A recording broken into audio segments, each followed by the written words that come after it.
Ego, Slammy, Ego, Slammy, Ego, Slammy, hey, you already know what's up.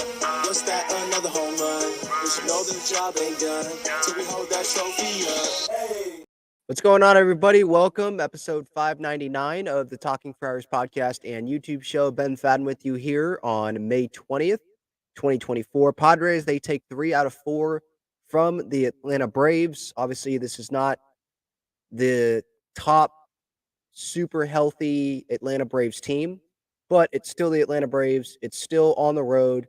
It was still a weird 4-game series with the postponement on Saturday. Then they had to play Sunday Night Baseball. Then they had to play 2 games today, and it wasn't back-to-back. There was time in between. It was day-night doubleheader. And now they got to go to Cincinnati to play. No day off. Then the Yankees, then the Marlins before a day off, before I think going to Kansas City. So a lot of baseball coming up, and they're in the middle of this stretch, the Padres are. But I think right now, all things considered, I am happy with what happened in this series, taking 3 out of 4 against the Braves. Like, I'm going to take that, especially when it's on the road and Xander Bogaerts gets hurt. They won the game that Bogaerts gets hurt, and you didn't get a great start out of Dylan Cease. Now, I understand fans are going to be frustrated about how in the second game today, right, they have the rally in the first. Second game today, they don't do anything, and they get shut out 3-0 against the Braves. But, I mean, I kind of compare Chris Sale to Josh Hader in terms of how hard he probably is to go up against. Obviously, I've never been in the big leagues before, but just the arm angle, lefty like that, feels like he throws across his body a little bit as well. So today, you might not want to hear this, but this is one of those where I'm like, sometimes you do have to tip your cap. I thought Chris Sale pitched really well today. He goes 7 innings. He didn't walk anyone. So it's not like he went 7 innings and he gave up a bunch of hits and he gave up free passes and the Padres weren't able to capitalize, because there was that Rocky series, right? Obviously, one of those games in that series, tons of walks, tons of free passes, and the Padres couldn't capitalize on that. I didn't see that today, obviously, because there was no free passes. Struck out 9 guys. I think he retired 10 in a row at one point. And it's not like this is a one-off from Chris Sale. He has a 2.22 ERA this season. He's been really good. Pierce Johnson with this curveball coming after that. Raisel Iglesias. All 3 guys that pitched today in the second game for the Braves have sub-3 ERAs. So, again, like, I'm going with the positive here. Taking 3 out of 4. I'm going to go with the positive. Randy Vasquez, he gave up 10 hits. And he only struck out 2. I give you those 2 numbers there, and what would you say? Oh, he probably didn't make it through 6 innings. Probably didn't keep the Padres in the game, but he did. He did his job. 6 innings, 3 runs from a spot 5 starter. And now they'll option him down probably with Joe Musgrove coming up for the Cincinnati Reds game tomorrow.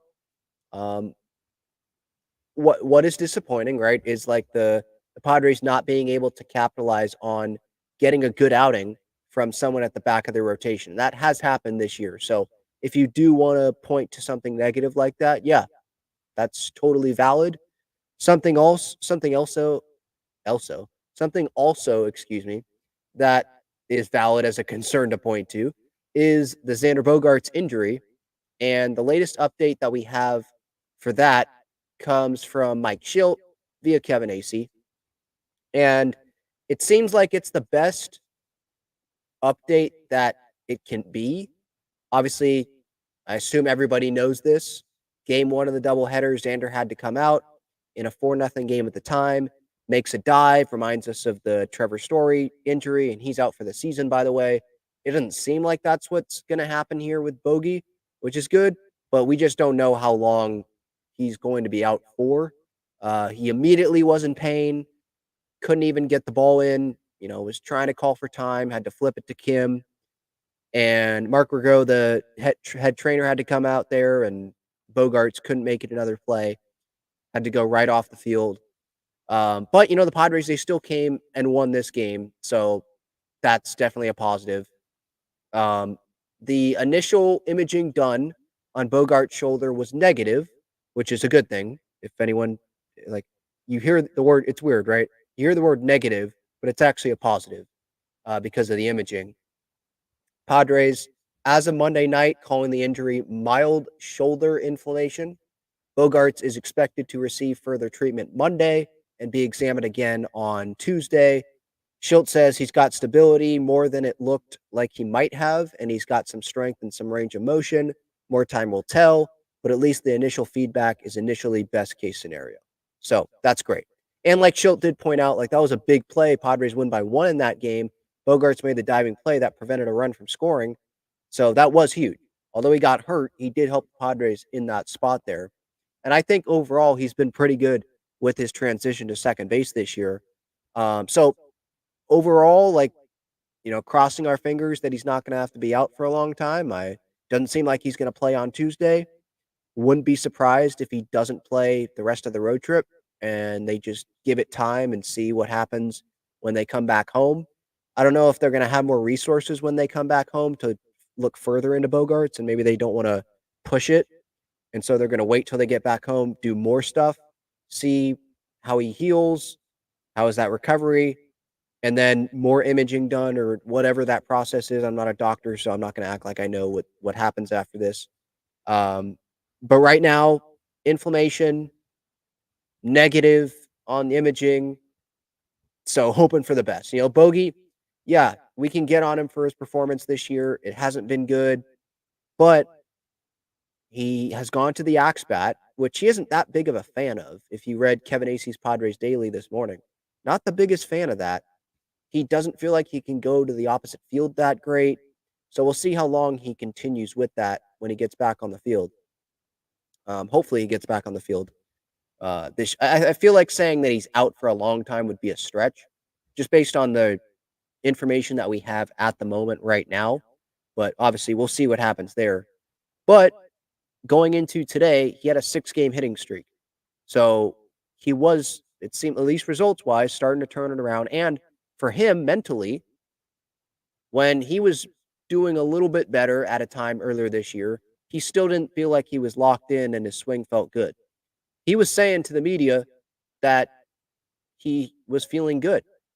So I'm going to take that and be like, okay, yeah, Xander actually is headed in the right direction here. And then, of course, this happens. And it's just unfortunate, obviously. I mean, Bogey, he is a big piece to this team. If the Padres want to get where they want to be, it feels like Bogaerts is going to have to step up here. It's one thing, when Profar's doing this and it's May 20th and some guys are having good years, but are they going to do that the whole year? I think Profar can be an impactful piece for this Padres team this year, but is he going to be their best offensive player? And if that's the case, what does that mean for this Padres team? Can they make the postseason with Jerkson being their best offensive player? Now, they can be, right, if Profar continues to play this well, and then Manny hits, Tatis hits, right, and other guys start to play better. That can happen because Profar's gotten off to such a great start. And it would have to be, Profar would have to decline, and then Manny or someone else would have to go off for them to get past Profar right now. So I guess, it could happen.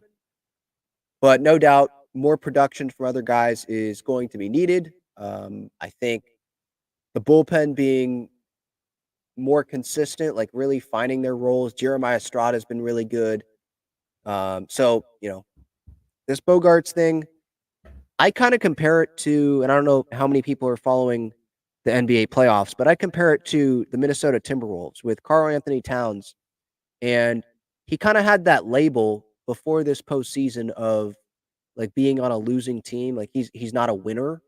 I did see that thrown around, but he has performed a little bit in this postseason run for the Timberwolves. Obviously, having Anthony Edwards helps. Having Rudy Gobert helps. Having Conley helps, right? They've got good McDaniels. They've got good pieces around him. But the Timberwolves, like as a franchise, he was like long-term guy, faces of the franchise. He's got to go if the Timberwolves are going to go somewhere, right? And he has been playing pretty well. I feel that same way with the big guys on this Padres team. Xander Bogaerts. I know we don't view him as the face of the Padres franchise, right? That's going to go to someone like Fernando, Manny as the captain of the team. There's guys that you look at other than Bogaerts. Bogaerts is still relatively new here. I know it's his second year. It's not his sixth year, right? He didn't grow up as a Padre, but he's still one of those guys that if the Padres are going to, go on a run, it feels like Bogaerts is going to have to do something in that. So, hoping for Bogaerts that he's not going to be out for a long period of time. Maybe I say this too much, but it's obvious to me that he cares and he wants to do better than he's been doing this season.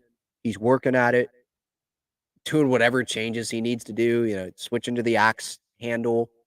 And it seemed like he was starting to turn the corner there, not just stats wise, but what he was telling the media as well, because he's honest to the media about, and he's accountable about like how he feels like he is doing, even if the stats will say otherwise, he'll tell you how he feels. And it seemed like he was turning that corner. So, man, hopefully he's not going to be out for a long period of time. There have been some cases, right, where it feels like, okay, that's a good positive initial update, but then it doesn't follow up with that. Maybe the recovery, the healing isn't as good as we thought. You know, sometimes you feel okay right after something happens, but then you wake up the next day or you wake up a couple days after that and you can definitely feel it. So we'll see how long Xander's out, but hoping for the best for him, no doubt about that. And whoever, I guess the question, right? Who is going to fill in? And Luis Ariz is someone that you point to. Donovan Solano is someone that you point to. If Ariz is going to be DHing and Manny's at third, Solano could play second. Crony play first, Kim at short. If Manny's going to be DHing, Ariz at second, Solano at third is what they could do there. Kim's obviously staying at short. I wouldn't anticipate them moving Crony off of first to go put him at second to put Ariz at first or Solano at first. I think they just put whoever at second base and leave Crony where he's at. Eggy Rosario, if Bogaerts has to go on the IL, I think Eggy would be the one that gets called up as a OPS over 1,000 with AAA El Paso, which you can, do what you want with that. But right-handed bat, just like Bogaerts is, can play multiple infield spots, can DH if you need him to, can be a bat off the bench. I think they'd go that route over Matthew Batten, but could be wrong on that. We'll see. But those are just some of the options internally that you look at. I saw someone bring up David Peralta, but he's an outfielder, and it's not like he would just go jump in and play the infield, so I don't see that happening. He just started with AAA El Paso, so they probably would want to see a little bit more there. I think that they would replace Bogaerts, who's an infielder, with another infielder. And Eggy Rosario feels like the kind of no-brainer option. You could point to, right, Graham Pauley probably would get brought up in this discussion, but I don't want them to do let's bring him up and then you're not going to play him and then send him back down. They've already done that a couple of times this year. So that's what I've got on the whole Bogaerts situation. And I already read to you the latest update there. Day to day is what Mike Schilt is saying. But like game one today, still being able to win that game, I think it helps show who this Padres team is, right? The no give up.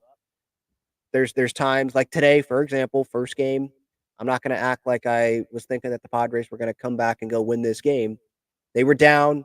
Cease didn't have the best outing. Command was a little bit off.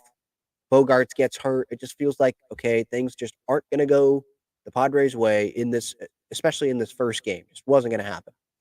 And it seemed like maybe are they punting, sending Gillespie out there? He was just put on the roster as the 27th guy. But he ends up not giving up any runs, goes 2 scoreless, Brito scoreless inning, Estrada scoreless inning, Suarez got the save. Padres come up big in the 8th inning.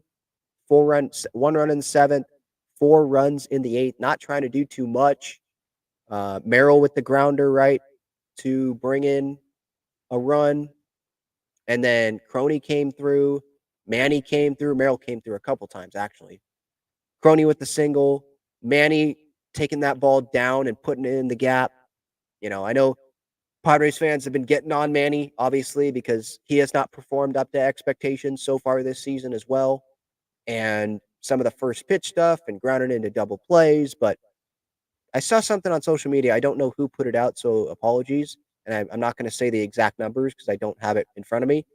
But like in his career, how good Manny has been in like those, I think it was runners in scoring position opportunities. And the guy said 1+ years of like below average play or not meeting expectations, whatever, disappointing play doesn't outweigh 11 years of getting the job done, essentially. And yeah, I mean, I agree with that. Now, if it was clear that, okay, Manny is falling off a cliff here, then okay, we would have, I mean, that wouldn't be too valid. But I'm not seeing that. At least I'm not going to go there with Manny at this time. Like, I'm definitely a believer in Manny Machado. I'd be pretty stupid to not be a believer in Manny Machado when it's May 20th. Um, so yeah, I could be wrong, but I believe he's been hitting the ball harder as well. I know you look at the numbers overall for the season, and it's two what let's see, 230 average, 637 OPS, and that's obviously not the best numbers there. But I mean, I know some are like, well, the home run's not the biggest stat, but didn't Manny? It was a little bit disappointing last year as well, and he still ended up having a better season than plenty of big leaguers in the league. And I don't think we should have our expectations be just that low. We should have them higher than that. He should be one of the best players in the league, not just, oh, he had a better offensive season than some other big leaguers. That's too low of an expectation. But my point is, like, I think that he's going to come around. I think. I know I got in trouble doing that last year as well, and it didn't totally come around in the way that we wanted it to. But I'm still seeing some positive things from Manny. And what I liked, I don't know if you guys saw this, but in the Padres Daily, there were some good quotes from Manny. Trying to find it here. Here we go. About wanting to come to the ballpark and liking the team, this year's team. Kevin Acey writes, let's see. Manny's mentioned how tired he is from spending hours a day on a training table and lamented his swing being a miss, but he has seemed to be genuinely enjoying himself this season. It's this team, he said late last night, which was Sunday night. This team comes out here and competes every single day, no matter what. It's fun to come to the clubhouse, whether we're losing some games, whether we're struggling. I'm not playing to the best of my abilities, and we're winning games. These guys are motivating me every single day to go out there and continue to get better. We're all pulling for each other, which is fun. I'm not going too great right now, but I want to come to the field every single day. Like that want to come to the field. I I don't know what he would say about that last year. It didn't seem like they were having too much fun last year. And obviously, when you're having the most disappointing season in franchise history, I assume it's not going to be very fun. But like that was something that made me smile a little bit. Reading that right before the Padres were about to play Game 1 of this doubleheader earlier today, just reading that like he's having even through the pain, he's still having that joy in coming to the ballpark. As for hitting fifth, Manny says, I don't really care. I'm getting my at bats. I know Skip is trying to get me going. Maybe it's less at bats for me instead of taking that fifth at bat.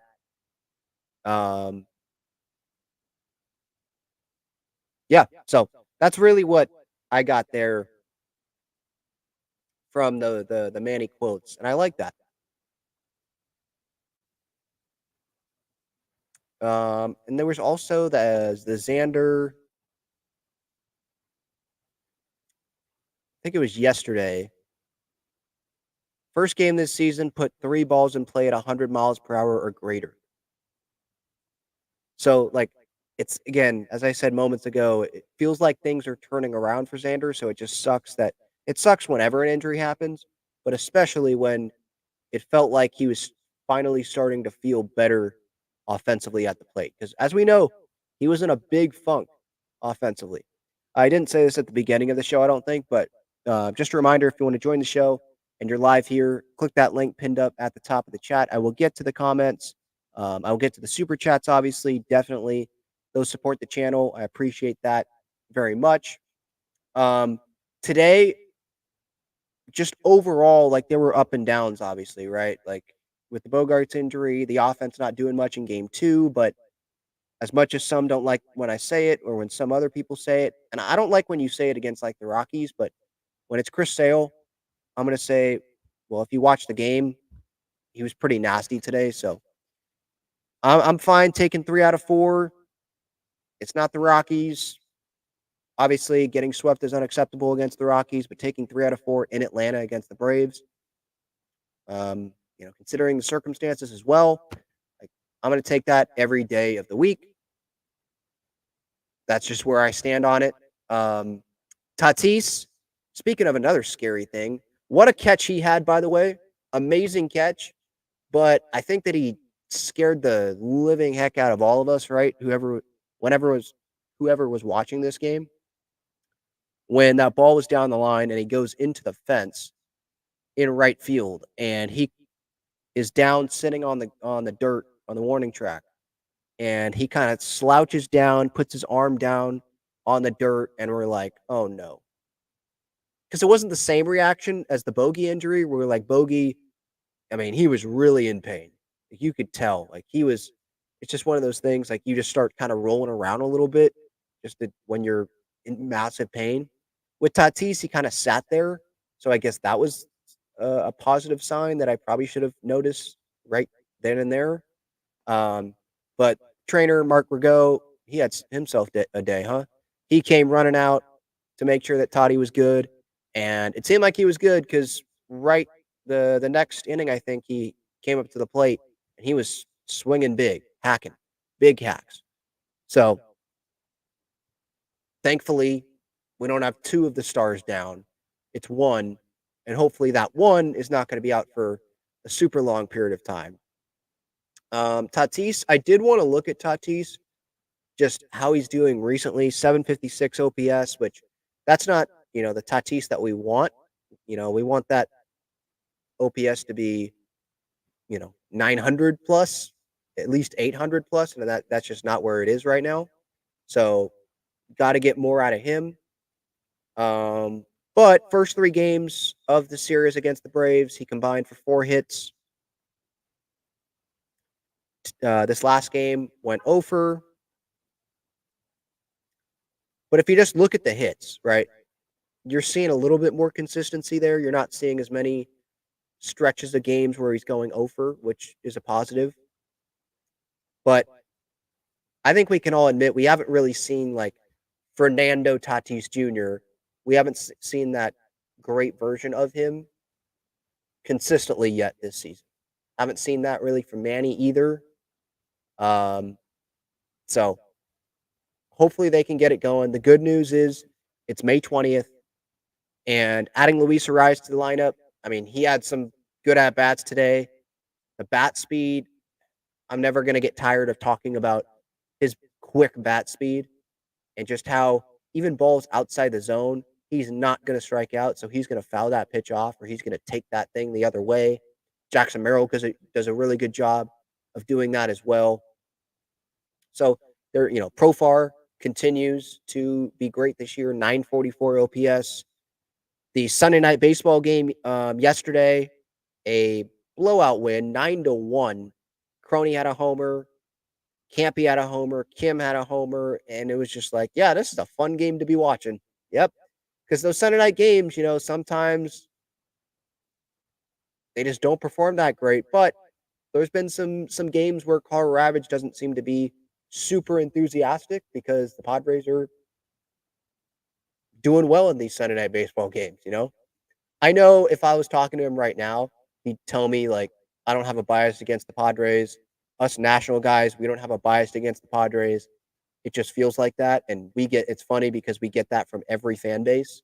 And I'm sure that he does get that from every fan base. But it does seem like there was especially, what was it, Padres-Dodgers at Dodger Stadium earlier this year, where Eduardo Perez gifted cleats to Freddie Freeman, I think. And I'm like, okay, so you're going to gift cleats to a Padre player? It just felt a little biased.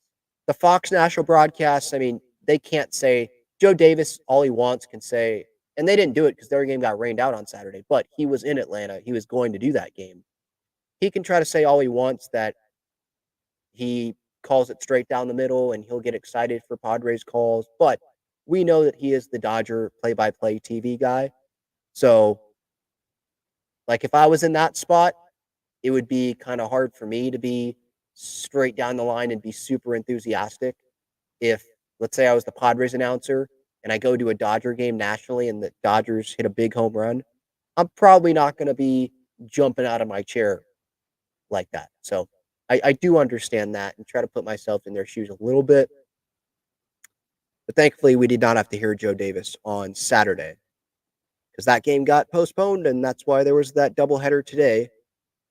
But yeah, Sunday, what else did I want to hit on Sunday? Darvish, 7 innings, no runs, 9 punch-outs, a walk. His ERA is down to 2.08. Morahone didn't give up any runs. Darvish has been so freaking good since coming off the IL. Love watching him pitch. I mean, obviously when he's on, it's just so fun to watch how he can hit his spots. The velocity, I mean, it's still there. It's not 100, but it's still there. And just obviously, however many pitches this dude has, the movement on his pitches and the hesitation in his windup, trying to keep guys off balance. Since coming off the IL, April 30th, he has not given up a run, 24 innings, no runs, only 3 walks compared to 24 strikeouts. A 1.53 whip. Opponents are hitting 124 off of him. 161 slugging percentage, a 155 on base percentage off of you in 4 starts since coming off the IL. So if Musgrove can do that, and then you have Darvish, and then you have Cease, who's going to give you a great outing for the most part, and then Michael King, it seems like he's up and then he's down. So if you get an up outing from him, a good outing, and then Matt Waldron, just have him face good teams. Have him face good teams, and he's probably going to pitch well. That's one of the best rotations in baseball. I know there's what ifs there, and that's what if someone comes back healthy and pitches really well. But Joe has had a track record of being able to do that. And I still want to, glass half full this. Joe's last outing before going on the IL, and I know this was, weeks ago, but that was his most encouraging outing of the season. So hopefully he found something there, and he's not going to not be able to do that when he comes on the mound Tuesday, hopefully, against the Reds. And him going on the IL, like, there was nothing mechanical, like maybe it was delivery that he found, nothing like that that's going to prevent him from pitching well and continuing off of what he did some weeks ago in his last outing. But yeah, congrats to Darvish. 200 professional wins between Japan and Major League Baseball. Didn't seem like he wanted to talk about it too much to Kevin in the UT. He wanted to wait till he retired. But that's a pretty darn good group that he joined after getting to that 200th professional win. And we've seen him perform in the playoffs, obviously, in a Padres uniform. So get in the playoffs and be healthy, pitching well, and there may not be very many rotations that I would pick over the Padres if we've got a healthy rotation. That's obviously the big question. Jeremiah Estrada is another guy I wanted to hit on. My goodness. Has this guy been good or what? Tom Cosgrove, Steven Wilson, those are guys in the past, right, where maybe we weren't expecting those guys to be pitching in those high-leverage situations in spring training, right? Fast forward into the regular season. But Jeremiah Estrada, he has been that guy. I think he's the Padres' 8th inning guy right now. And then Robert Suarez is the 9th. It was Yuki Matsui, right? Enyo De Los Santos, Wandy Peralta. And those guys are going to get chances as well still.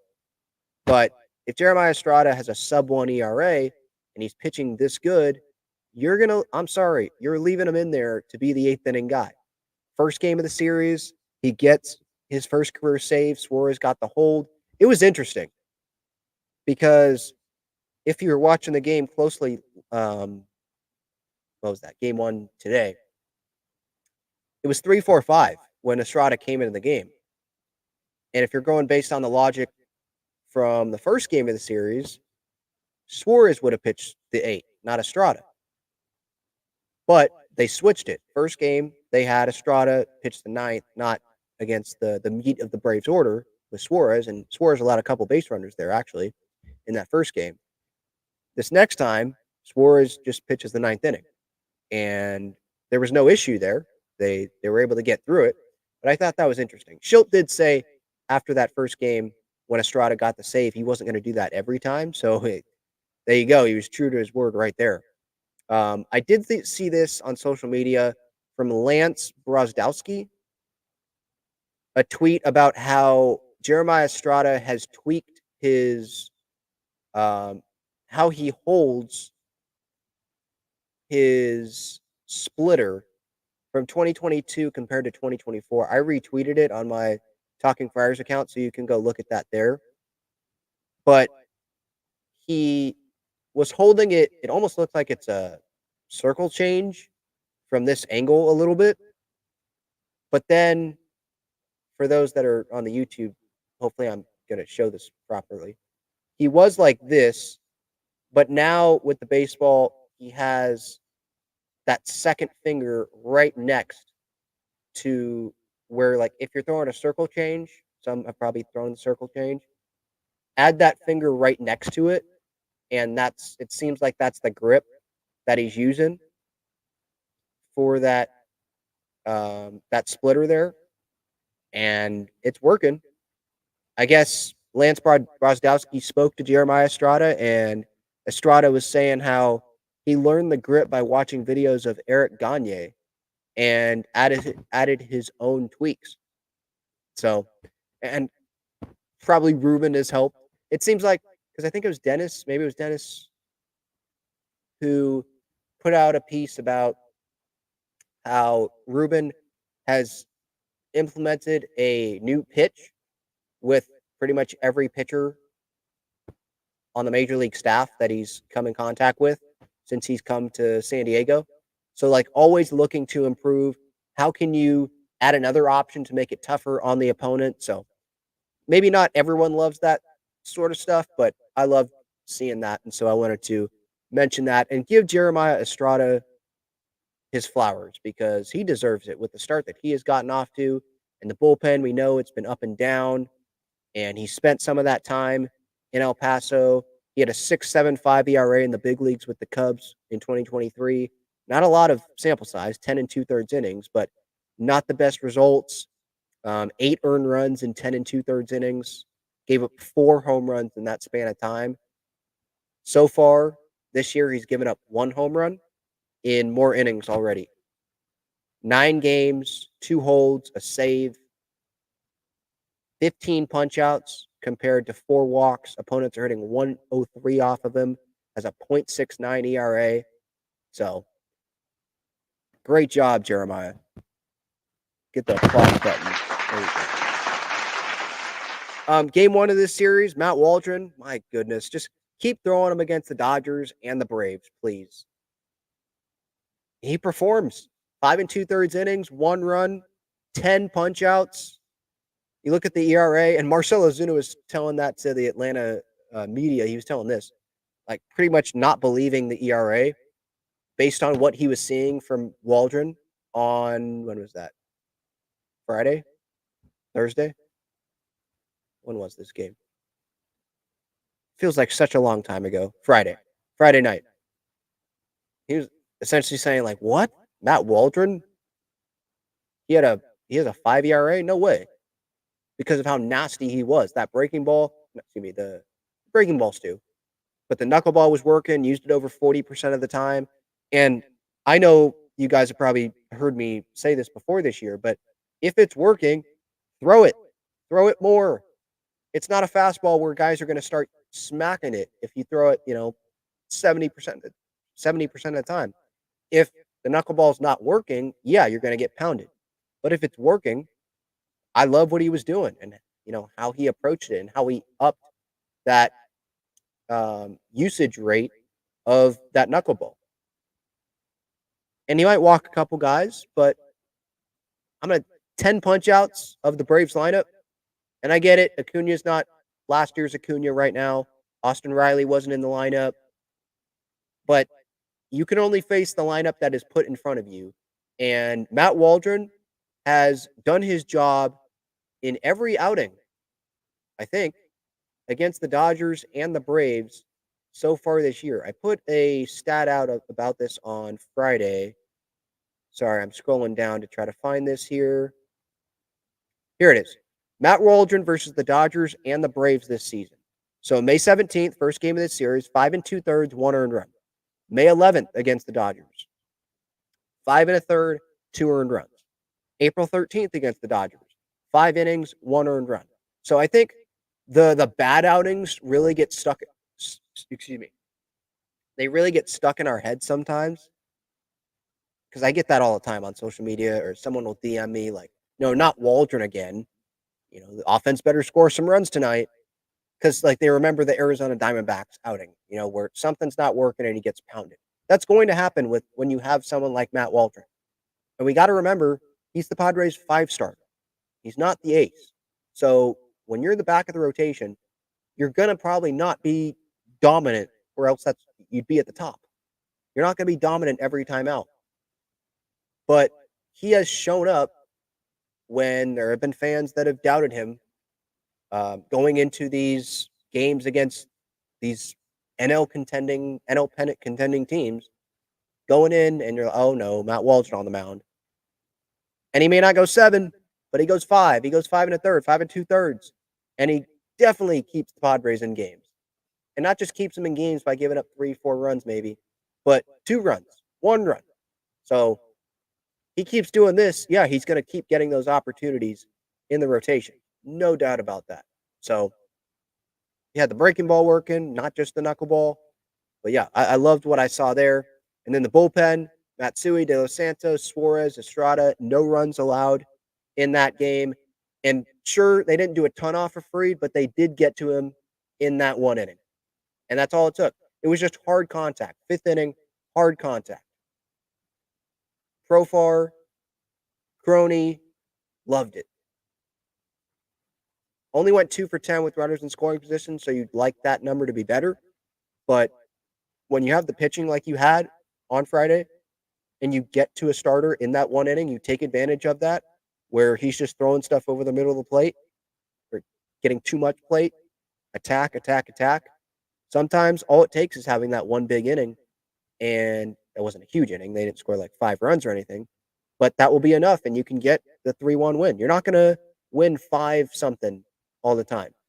Sometimes you're going to have to grind out those 3-1 wins and use Suarez in the 8th inning, which got to give props to him as well.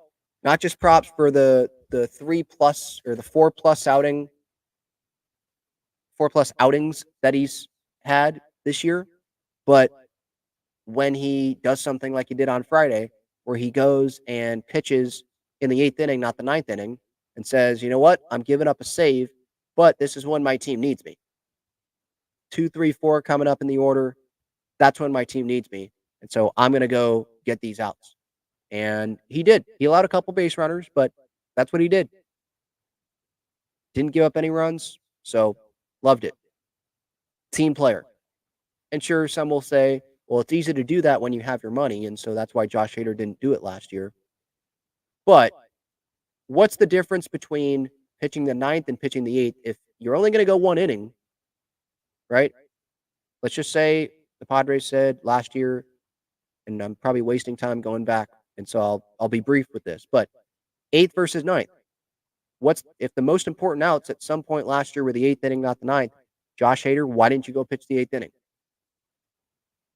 and be the team player that way? If you're not going to sacrifice by saying, yeah, I'll pitch 4 outs more times than he did last year, how about say I'll go 1 inning only still, but I'll pitch the 8th if that's 2, 3, 4 coming up or top of the order, whatever.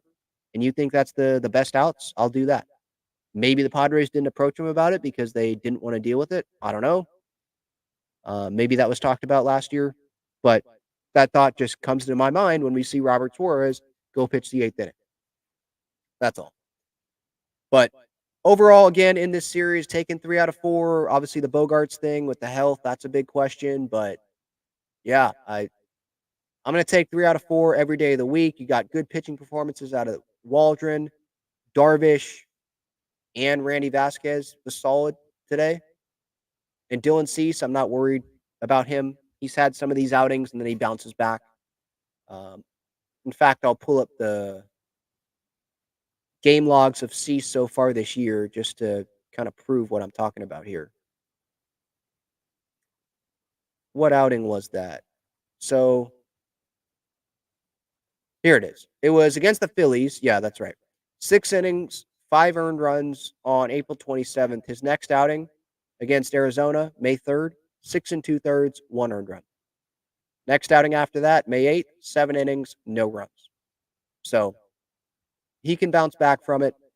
And what was one of the good things about the postponement was now the Padres, I believe, will get the top of the rotation for the Yankee series because it's going to be Musgrove, King, and then Waldron, right, for the 3 games in Cincinnati coming up Tuesday, Wednesday, Thursday.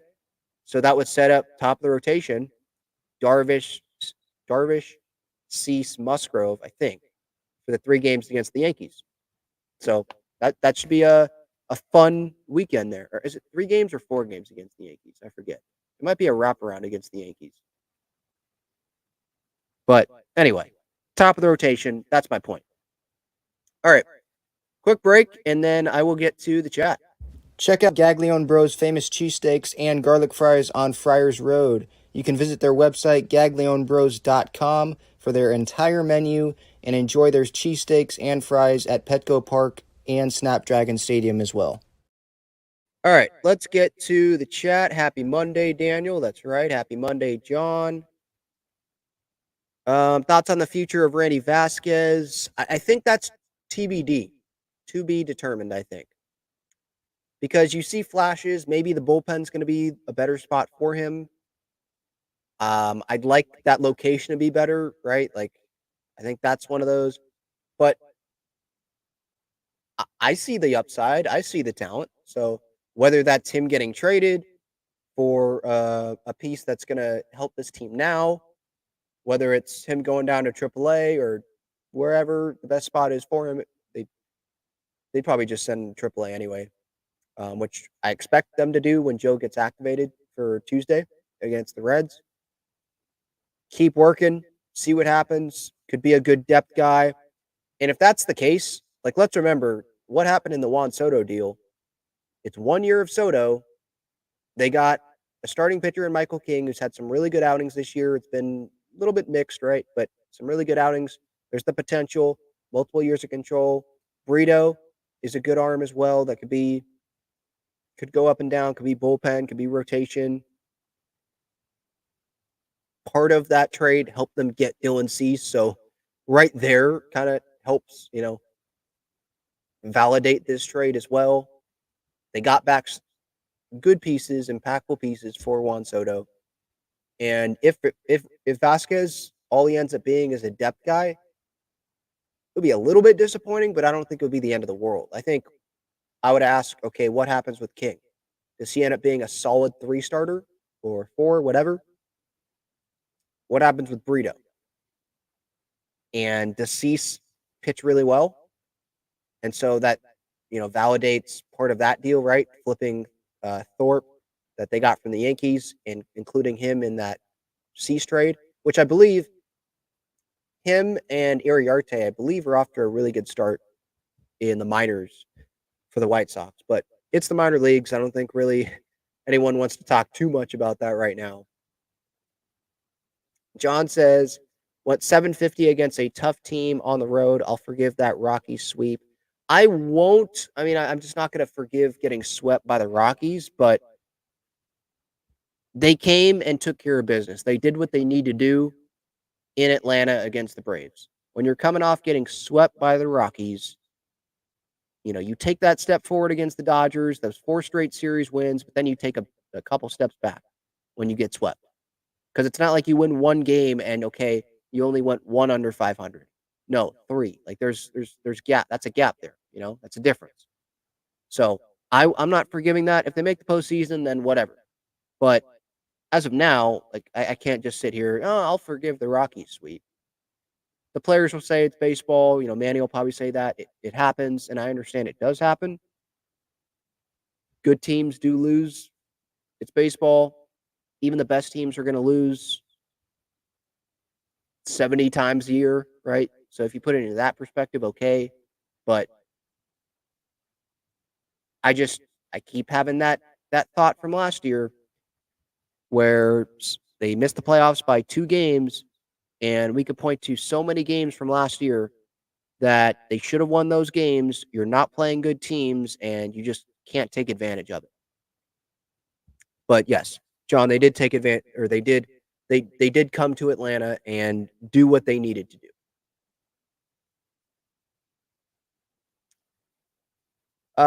Do you think Luis Ariz, I think is who you're saying here, do you think Luis Ariz is a long-term guy or short-term like Soto?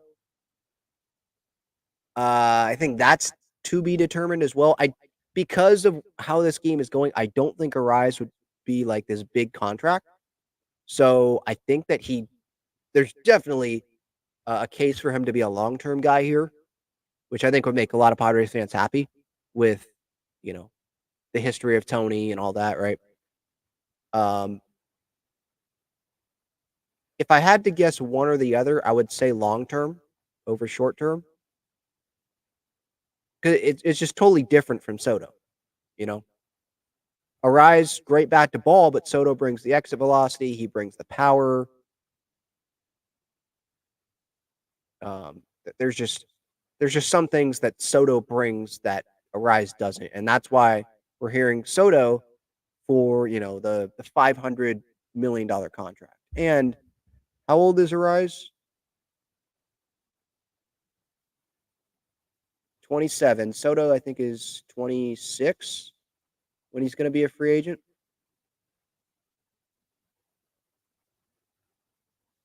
He's 25 right now, so yeah. There's not a ton of a difference there, but they're just different players. I wonder what's going to happen with Ha-Seong Kim, obviously, as well.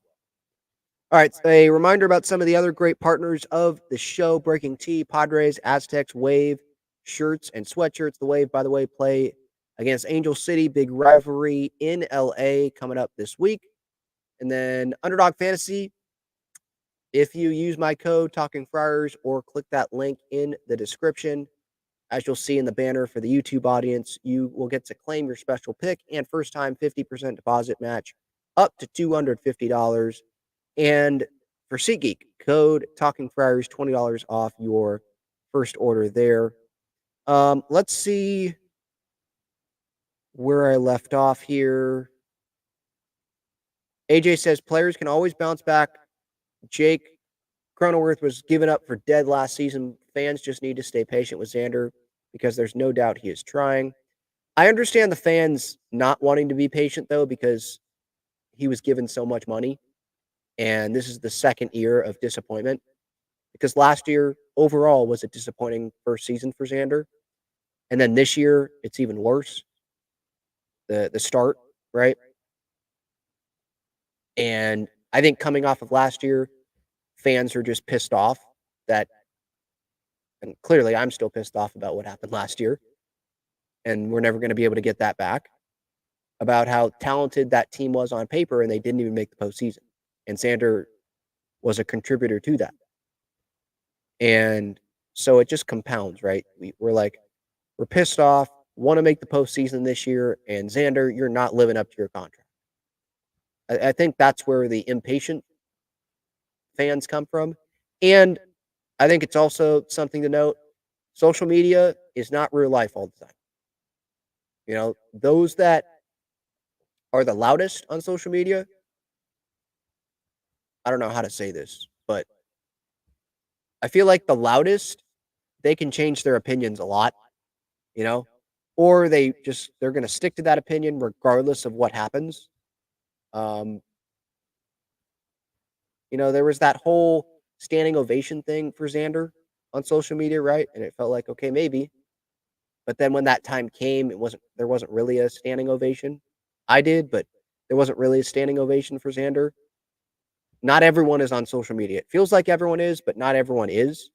So just because you're hearing some things on social media or seeing some things in this comment section, for example, that doesn't mean that is the thought overall. That one comment or whatever isn't speaking for the entire fan base. But no, your point, AJ. Just getting back to your comment about Jake, a lot of fans giving. That's what I saw. Yeah, a lot of fans giving up on him and terrible contract, all that. And now look what has happened.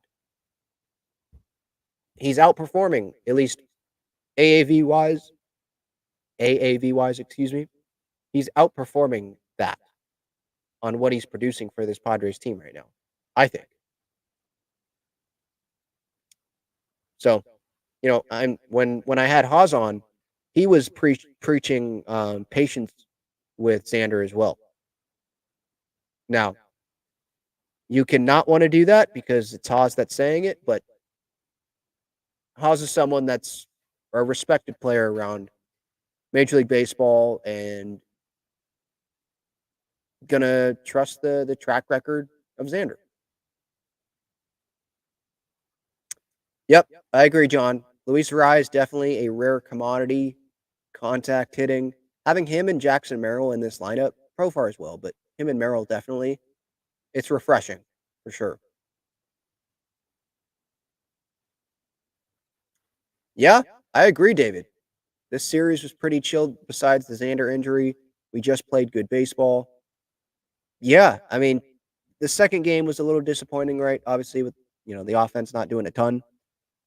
But yeah, overall, I mean, Sunday night, that was fun to watch. It was fun to see Waldron and Darvish pitch in this series. And the defense, holy cow. Ha-Sung Kim's play, I've got to mention that. His play in game one today, running from shortstop, he's running into center field, back turned to the ball, and he makes this catch, slides, jumps up, and is pumped up. Absolutely love to see the passion there from HSK. Crony, right after that, little blooper, he's playing off of first. He makes a diving catch there. So Suarez got some good help, got some help from his friends behind him today. So that was cool to see.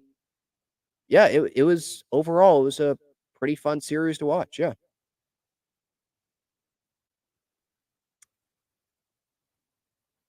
Let's see here. David asks, what do you see the team needing to add before the deadline?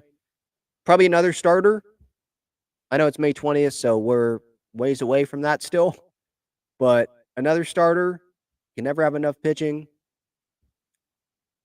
I wouldn't be surprised to see them add another bat. There could be injuries, so I'm not going to sit here and tell you where that would be.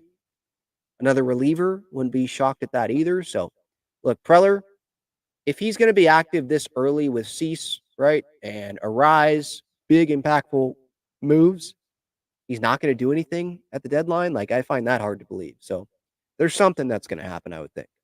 It's AJ. Feels like he thinks his job is on the line. So, got to get this team into the postseason. Diego asked, do you think Jackson should have started the second game? I saw that as well. I'm not going to get too hard on that. When you see that it's Chris Sale on the mound, I'll take the lefty versus righty matchup. It depends on the lefty that's on the mound. I have said that I want to see Merrill face lefties more. When it's Chris Sale and it's a doubleheader day, he's still young. We got to remember that. 18 innings standing out there in center field. I'm fine with Azokar being in there. I had no problem with that today. Merrill already contributed in the first game. You've already taken 3 out the first 3 games. You have Merrill play all 3 in Cincy, have him play the entire Yankee series. I'm fine with it. I didn't have a problem with it today. All right, just looking through the box scores again here, just seeing if there's anything else that I wanted to hit on.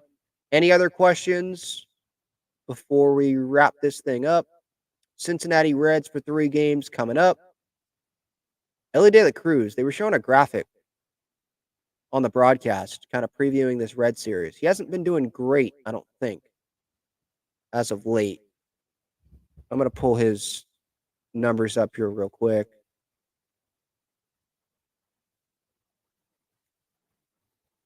You look overall at his season, yeah, he's had a good season. He's stealing bases, it seems like, every night. Stole 4 bases the other night against the Dodgers. That was fun. But offensively, his last 15 games, he's hitting 193. 11 hits, 57 at-bats. So hopefully the Padres can take advantage of maybe being there at the right time against Elly De La Cruz. They've already played the Reds at home, so this is their last matchup of the regular season against the Reds. How are the Reds this year? I'm not looking at the standings every day, but that's just how I'm finding. Okay, they're in last place. I'm just finding their record. 19-28. Last place in the NL Central. -7 run differential. 8-18 against teams that are, I think, over 500.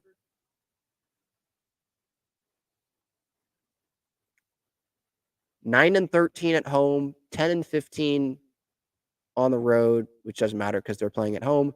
9-13 at home. Their expected win-loss is 23-24. So are they getting a little unlucky? They've lost 3 in a row. Already 8 games back of the NL Central. Wow. 3-7 in their last 10. Hopefully the Padres can take advantage of that. But yeah, I knew that comment was going to come from someone. Iron Swan says, you know what that means? We'll crop the bet against them. Yep. Ari says, if David Peralta starts balling out, who do you send down, Ben? That's another thing. I did make a video on this already, and I did see a good amount of people watch that already, so I appreciate that. That was the day that the game got postponed, so fans are probably looking for some Padres content out there. Padres signed David Peralta to a minor league contract. If the Padres don't bring him up, I believe he can opt out after at some point next month. Kevin AC wrote that recently when they signed Peralta. And it's a veteran bat. If he starts balling out, who do you send down? Well, the question becomes, would you rather have Solano or Peralta, right? Because I think that they want to keep Azokar. It seems like they love having Azokar come in for Profar when the Padres have a lead late in the game. And they value Azokar, who can play center when they don't have Merrill playing. They want to keep Tatis in right. So I think what that would mean is you have a 5th outfielder and you're going to send down, is it Tyler Wade? Is it Donovan Solano? Who is that? And if you're sending down Solano, he's probably out of the organization. So that's something you have to look at. If he's balling out, I don't know how much of a guarantee that is that they would just, oh, yeah, let's just bring him up because he's hitting well in El Paso. You know, Brett Sullivan rakes in El Paso. Doesn't mean that he's up all the time. He has been up, but hopefully you get what I'm saying.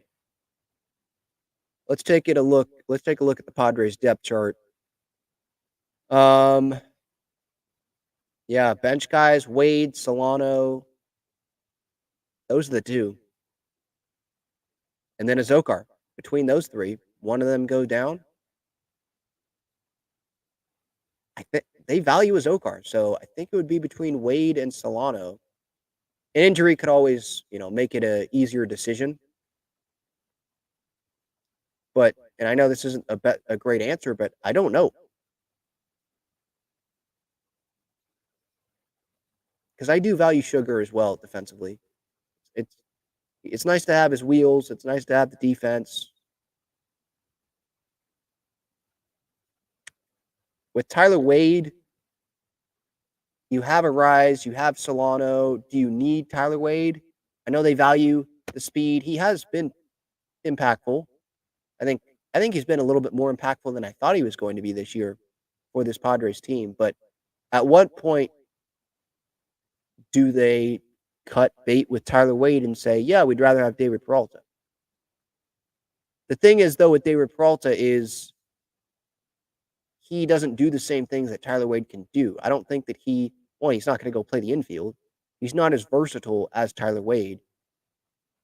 And yeah, Schilt, Wade's another guy that seems like Schilt really likes, like how he likes Azokar.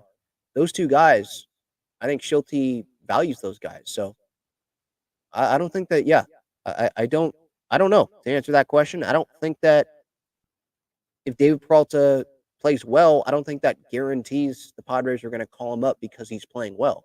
I think that they believe in the guys that they have on the bench right now, to be honest. All right, that's going to do it. About an hour here tonight. Padres take 3 out of 4 from the Braves. We'll see what happens with the Xander Bogaerts injury, the shoulder. Hopefully, it's going to be minimal time that he will miss. Not expecting him at all to be playing Tuesday. Wouldn't be surprised if he doesn't play in the Cincinnati series. Don't know if he's going to have to go on the IL, though. Maybe they'll do it just to give him a little bit more of a break and just make sure it's good. But as I said earlier, he's still important to this team. As much as he has struggled this year, he's still an important piece to this team. All right. Have a good night, everybody. See ya.